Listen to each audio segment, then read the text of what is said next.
1984 Japan. देश अपनी ऊंचाई पर, लेकिन एक साया मंडरा रहा है। डर दस्तक देने वाला है। जापान अपनी इकोनॉमिक बूम के पीक पर था, एक स्वर्णिम युग का अनुभव कर रहा था।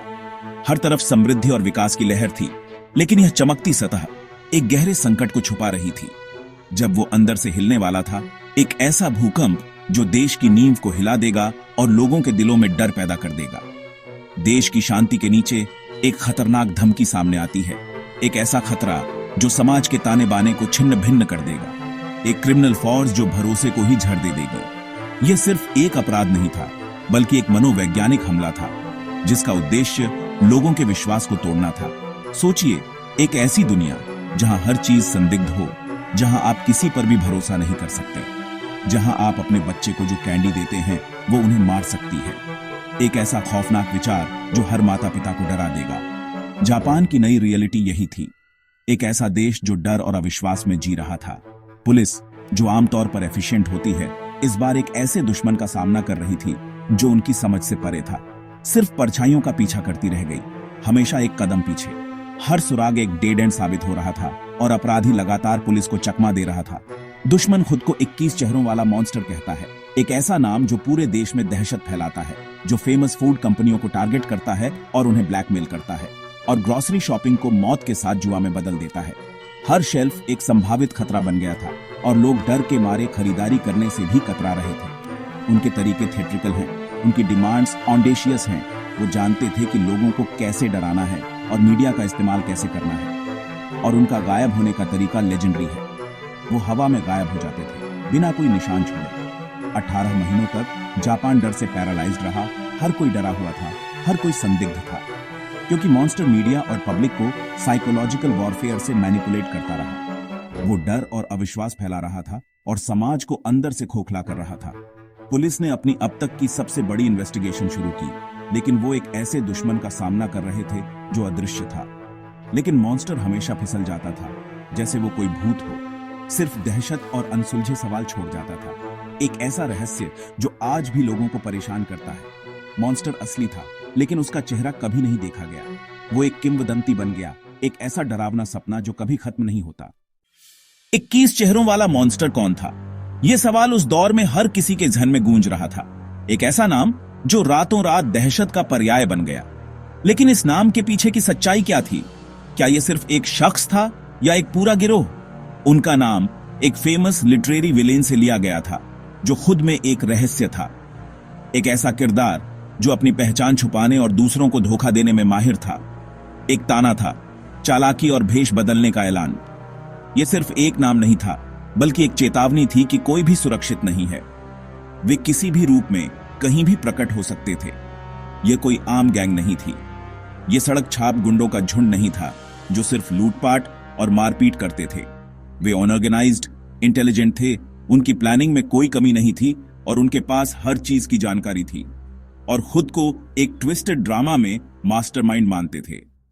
वे अपनी हरकतों को एक खेल समझते थे जिसमें आम लोग सिर्फ मोहरे थे।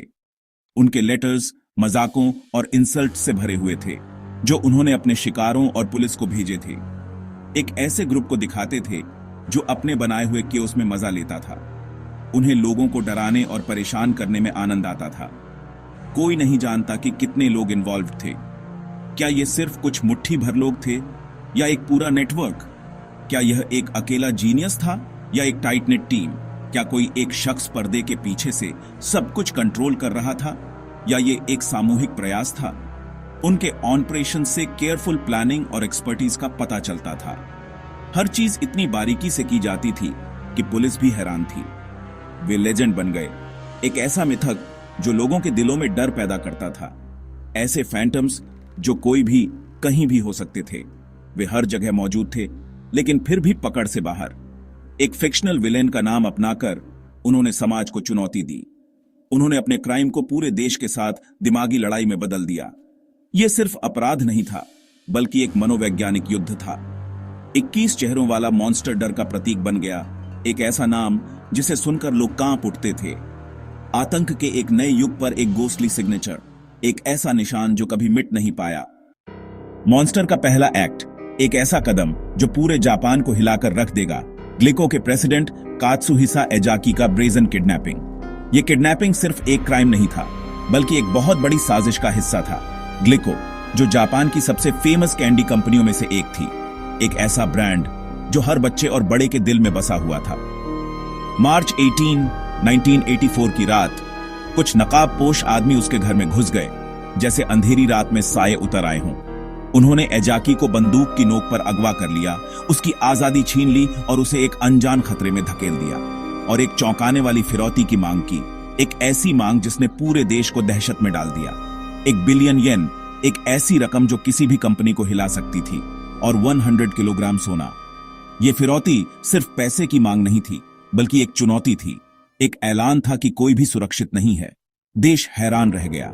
हर तरफ डर और अनिश्चितता का माहौल था। अगर ग्लिको का हेड सेफ नहीं था तो कौन था? ये सवाल हर किसी के मन में घूम रहा था। हर कोई अपनी सुरक्षा को लेकर चिंतित था।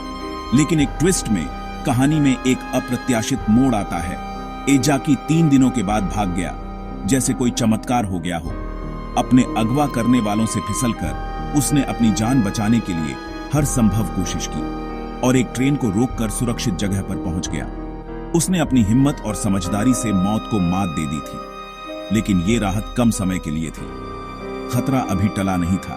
मॉन्स्टर अपनी असफल फिरौती से नाराज होकर और भी खतरनाक हो गया। उन्होंने अपनी टैक्टिक्स बदल दी। अब उनका मकसद सिर्फ पैसा नहीं था, बल्कि कुछ और ही था।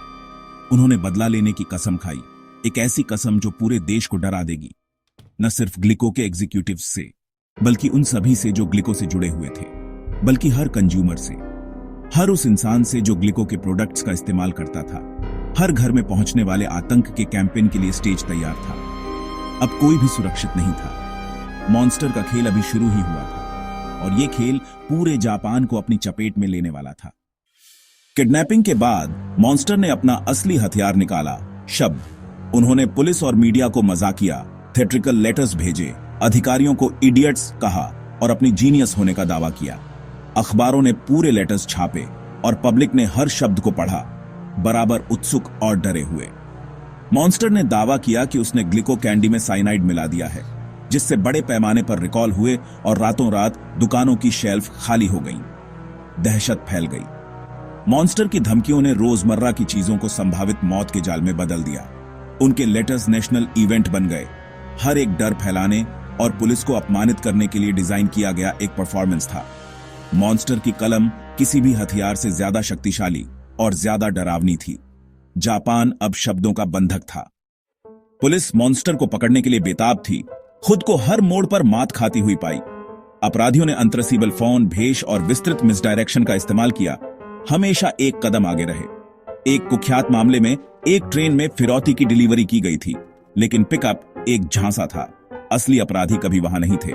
पुलिस एक मिस्ट्री में संदिग्ध फॉक्स आइड मैन पर फिक्स हो गई, लेकिन वह एक भूत की तरह गायब हो गया। मॉन्स्टर का टेक्नोलॉजी का इस्तेमाल, वॉइस चेंजर, चोरी की टाइपराइटर, हर फॉरेंसिक प्रयास को विफल कर देता था। हर लीड डेड एंड पर खत्म होती थी। हर जाल पुलिस के खिलाफ इस्तेमाल किया जाता था। मॉन्स्टर एक जादूगर था और पुलिस परछाइयों का पीछा करती रह गई। देश देखता रहा बेबस, जैसे अपराधी कानून के इर्द गिर्द नाचते रहे। मॉन्स्टर ने सिर्फ क्राइम नहीं किए, उन्होंने एक नेशनल स्पेक्टेकल का आयोजन किया। हर लेटर, हर ताना हेडलाइन न्यूज था। मीडिया उनका स्टेज बन गया। जापान भर में डर फैलाता रहा। माता पिता हर स्वीट को चेक करते थे। सुपरमार्केट चिंता का केंद्र बन गए। मॉन्स्टर की लेजेंड बढ़ती गई, जिससे शौकिया जासूस और अंतहीन थ्योरीज पैदा हुई। फॉक्स आइडमैन का स्केच डर का प्रतीक बन गया। पुलिस लगातार जांच के तहत गलतियां करती थी। मॉन्स्टर के पब्लिक मजाक से अपमानित होती थी। अपराधी क्योस में पनपे, जापान को डर का एक थिएटर बना दिया। मॉन्स्टर ने अपना कैंपेन बढ़ाया और ज्यादा फूड जायंट्स को टारगेट किया। मोरिनागा मारुदाई हैम हाउस फूड्स, उनका तरीका एक्सटॉर्शन लेटर्स, जिसके बाद प्रोडक्ट पॉइजनिंग की धमकियां इन्वेस्टिगेशन कर्ताओं को शेल्फ पर साइनाइड मिलाए हुए पैकेज मिले। हमेशा वार्निंग लेबल के साथ कोई मरा नहीं, लेकिन दहशत असली थी। कंपनियों को रिकॉल में लाखों का नुकसान हुआ, कंज्यूमर ट्रस्ट गायब हो गया। मॉन्स्टर की डिमांड्स विस्तृत थीं। उनकी फिरौती की डिलीवरी पुलिस को अपमानित करने के लिए डिजाइन की गई थी। 17 महीनों में उन्होंने 140 से ज्यादा लेटर्स भेजे और कम से कम 21 प्रोडक्ट टैंपरिंग की घटनाएं की। घेराबंदी ने पब्लिक और अधिकारियों दोनों को थका दिया। मॉन्स्टर का असली हथियार साइकोलॉजिकल टेरर था, एक राष्ट्र की मानसिक शांति को फिरौती पर रखना। पुलिस का जवाब अनप्रेसिडेंटेड था। 10 लाख से ज्यादा अधिकारी जुटाए गए, हजारों लीड्स का पीछा किया गया, फिर भी मॉन्स्टर एक भूत बना रहा, हमेशा अधिकारियों को मात देता रहा। दबाव बहुत ज्यादा था। एक असफल फिरौती की डिलीवरी के बाद एक पुलिस सुपरिंटेंडेंट यामामोटो ने निराशा में अपनी जान ले ली। मॉन्स्टर ने एक लेटर भी भेजा जिसमें ट्विस्टेड अफसोस व्यक्त किया गया था, लेकिन धमकियां जारी रहीं। जांच करीब करीब मिस और डेड एंड्स की एक गाथा थी। फिंगरप्रिंट्स, वॉइस रिकॉर्डिंग और चश्मदीदों के बावजूद अपराधियों ने कोई महत्वपूर्ण गलती नहीं की। जापान के इतिहास की सबसे बड़ी मैनहंट निराशा में खत्म हुई। मॉन्स्टर जीत गया था। फिर जैसे अचानक शुरू हुआ था वैसे ही खत्म हो गया। अगस्त 1985 में मॉन्स्टर ने एक आखिरी लेटर भेजा। हम बुरे लोग हैं, हमें और भी काम है। लेटर्स बंद हो गए, धमकियां गायब हो गईं। मॉन्स्टर बिना ट्रेस के गायब हो गया। पुलिस ने कभी हार नहीं मानी, लेकिन लिमिटेशन का कानून खत्म हो गया। किसी को कभी गिरफ्तार नहीं किया गया। मॉन्स्टर की पहचान और मकसद एक रहस्य बना हुआ है। उन्होंने क्यों रोका?